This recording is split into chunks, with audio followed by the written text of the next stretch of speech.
혹시 여러분, 지갑 속에 있는 돈이 지금 이 순간에도 조용한 혁명을 겪고 있다는 거 알고 계셨나요? 바로 스테이블 코인 이야기인데요. 오늘은 이 조용한 혁명의 중심, 바로 디지털 달러에 대해 한번 제대로 파헤쳐 보겠습니다. 자, 그럼 스테이블 코인이 도대체 뭘 해결하려고 나타났을까요? 바로 이겁니다. 초창기 암호화폐들의 이 극심한 가격 변동성. 비트코인, 말 그대로 롤러코스터를 탔잖아요. 그런데 스테이블 코인은 디지털 화폐이면서도 그 가치를 1달러에 딱 안정적으로 묶어두도록 설계된 거죠. 이 차트를 보시면 바로 감이 오시죠? 비트코인의 가격 변동성이 얼마나 엄청났는지. 이런 변동성 때문에 투기 자산으로서는 아주 흥미로웠을지 몰라도 커피 한 잔 사 마시는 것처럼 일상에서 쓰기에는 글쎄요, 정말 끔찍할 정도로 부적합했던 겁니다. 그리고 이게 그냥 하는 말이 아니었어요. 2018년에 한국은행도 지적했고 한때 비트코인 결제를 도입했던 테슬라 같은 대기업들도 이걸 아주 뼈저리게 느꼈죠. 그러니까 핵심은 이거예요. 디지털 자산 세계에는 뭔가 안정적인 기반이 정말 절실하게 필요했다는 점입니다. 그래서 등장한 게 바로 아주 우아한 해결책, 스테이블 코인이었습니다. 개념은 의외로 간단해요. 우리가 쓰는 미국 달러 같은 실제 화폐에 가치를 1대1로 딱 고정시켜 놓는 거예요. 그리고 발행된 모든 디지털 달러 뒤에는 어딘가 은행 계좌나 금고에 진짜 달러나 그에 준하는 아주 안정적인 자산이 보관되어 있는 거죠. 근데 여기서 정말 재미있는 점은요. 이렇게 단순한 담보 모델이 전체 스테이블 코인 시장의 90% 이상을 차지하면서 말 그대로 압도적인 지배력을 보여주고 있다는 사실입니다. 그럼 이런 질문이 생기죠. 그 준비금을 우리가 어떻게 믿어? 이 신뢰를 만드는 과정이 바로 준비금 증명입니다. 자, 보세요. 먼저 스테이블 코인 발행사가 실제 미국 달러를 받고요. 그러면 그 금액만큼 디지털 토큰, 예를 들어 USDC를 발행합니다. 그리고 받은 달러는 현금이나 미국 국채 같은 안전자산 형태로 잘 보관해두죠. 마지막으로 제3자 회계법인이 정기적으로 감사를 해서 유통되는 토큰 수랑 준비금이 정확히 일치하네? 하고 증명해주는 겁니다. 전체 시스템의 신뢰가 바로 여기서 나오는 거죠. 그리고 이 시장은 사실상 두 거인이 꽉 잡고 있습니다. 여러분이 암호화폐 세계를 조금이라도 들여다보셨다면 아마 이 로고들을 어디서든 보셨을 거예요. 바로 테더 USDT와 USD 코인 USDC입니다. 이 둘이 합쳐서 시장의 80% 이상을 차지하고 있죠. 자, 처음에는요. 이 스테이블 코인이라는 게 암호화폐 거래소 안에서 트레이더들이 쓰는 돈, 그런 용도였어요.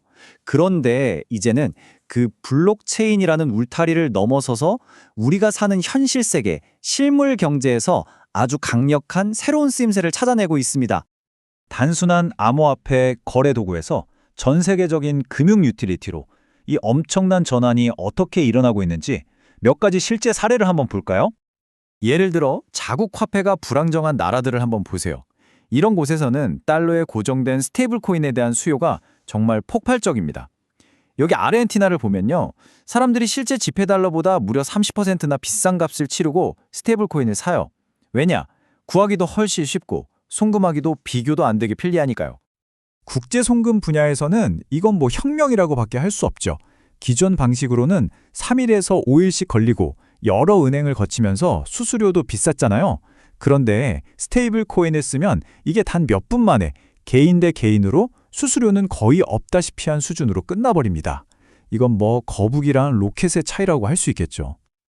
그리고 이게 단순히 개인들 사이에서만 일어나는 일이 아니라는 게 중요합니다. 금융계의 진짜 거물들, 그러니까 월스트리트가 이 스테이블 코인이라는 새로운 레일 위에 금융의 미래를 짓기 시작했다는 거죠.